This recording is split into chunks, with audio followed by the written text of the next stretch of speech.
During my antagonist's rant so far, I have occasionally strayed into these topics, world building and side characters as well. But for now, I would like to focus on the villains. And one part of that is that I would love to be able to create some truly terrifying enemies, villains that I would both as a reader and as a human actually fear and my protagonists would have to overcome. Villains that prop themselves through effort rather than contrivances, weird circumstances, and coincidences, aided and respected by their subordinates and feared by their enemies. I feel that it's equally important for the antagonist to be competent as it is for the protagonist to not be pathetic, for the story to have some draw, to keep me engaged. There are, of course, many levels of villains, antagonists, their subordinates, just some random street level threats that seemingly pose no danger to the protagonist, but they still should be able to prove themselves as a threat if the occasion is right. And this hope that I'll be able to create these terrifying enemies that does not mean just men and women, maybe some beings of the unknown, incomprehensible things with strange or obscure motives and abilities that the characters of my stories would still be willing and able to stand against if they were threatening what the characters hold in value. All in all, I do have many aspirations. Now, specifically speaking, antagonists, but unfortunately, inversely proportioned skills compared to set aspirations. But at least hopefully I know what I'm aiming for and what I'm trying to reach, and maybe at some point I will be able to at least come close to what I've set out to accomplish in terms of characters and storytelling as well. It's honestly been a pleasure. I've already mentioned this in a previous video, talking about these things,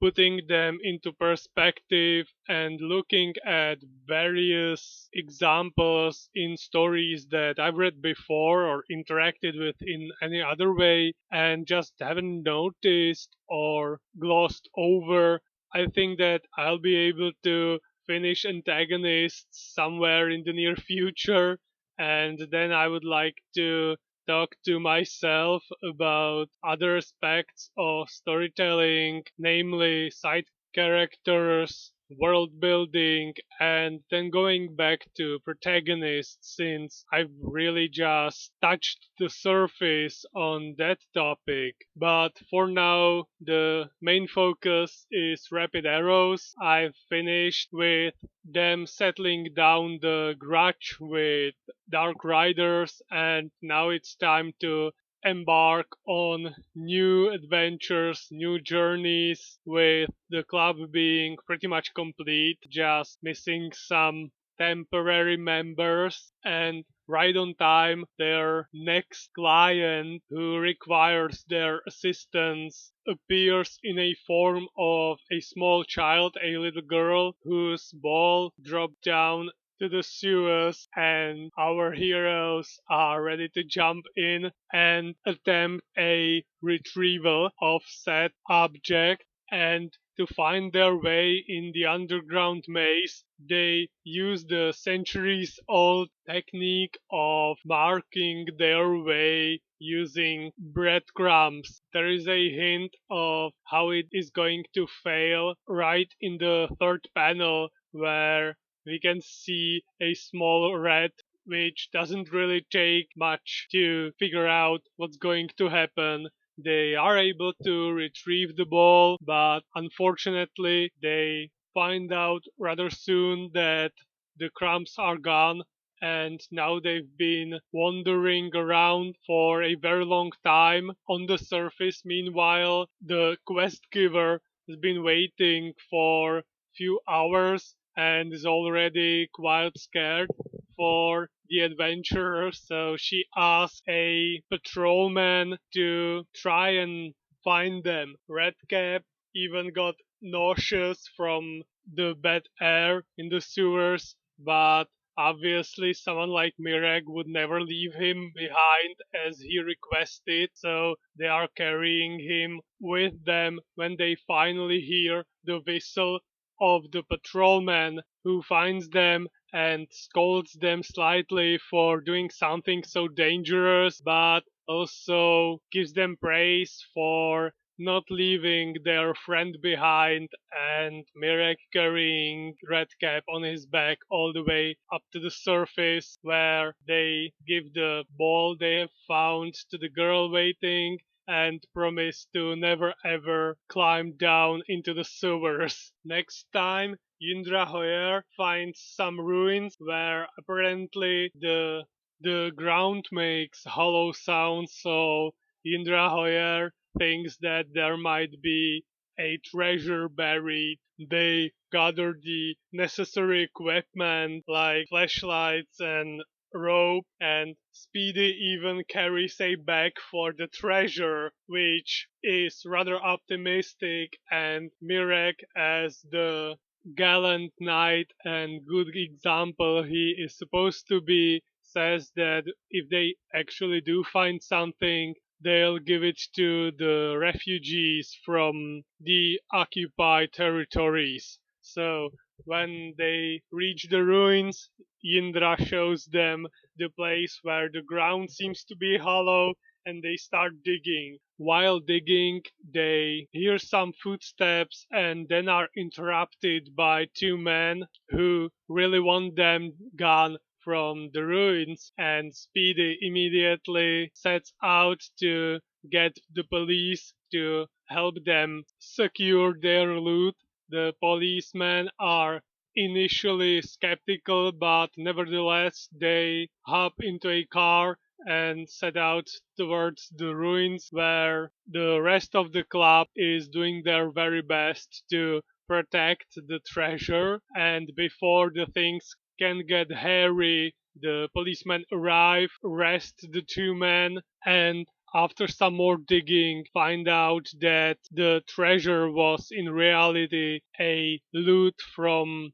robbery that happened in some probably a jewelry store that's not exactly specified, and the boys of the Rapid Arrows Club give up the finder's fee in favor of the refugees. In the next one, the grade book in Yarka's class got lost, and someone was seemingly falsely accused of destroying it, and Yarka obviously will not stand for this sort of injustice, and he has a suspect of his own, a bully who's well known in that class, and thus he asks the Rapid Arrows to help with the investigation, which Mirek obviously agrees to, and then attempts to lure the bully into a trap by asking to buy the scraps of the destroyed gradebook. The bully sees through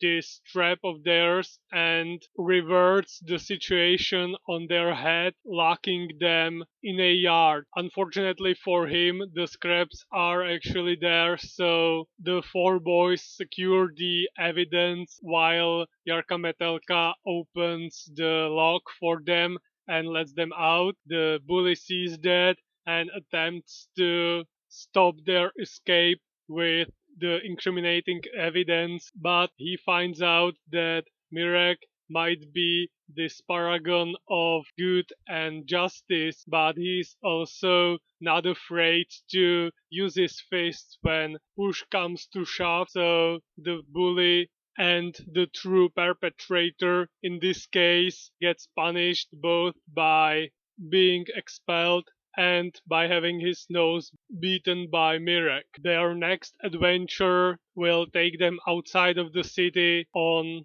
a trip singing and doing good deeds, removing glass shards from a road where many cyclists would lose their tires without the boys. And then the red cap has a not so bright idea to attempt a climb onto a rather tall rock with no ropes and probably no skills either in that department. He is able to do so despite the warnings of the other club members, but soon finds out that the problematic thing about climbing is more or less the way down rather than the way up. So he's stuck up there, and it's up to the rest of the Rapid Arrows Club to help him find the way down. They do have some ropes on them, but getting them up to Redcap is not as easy as it seems, so they have to first throw him a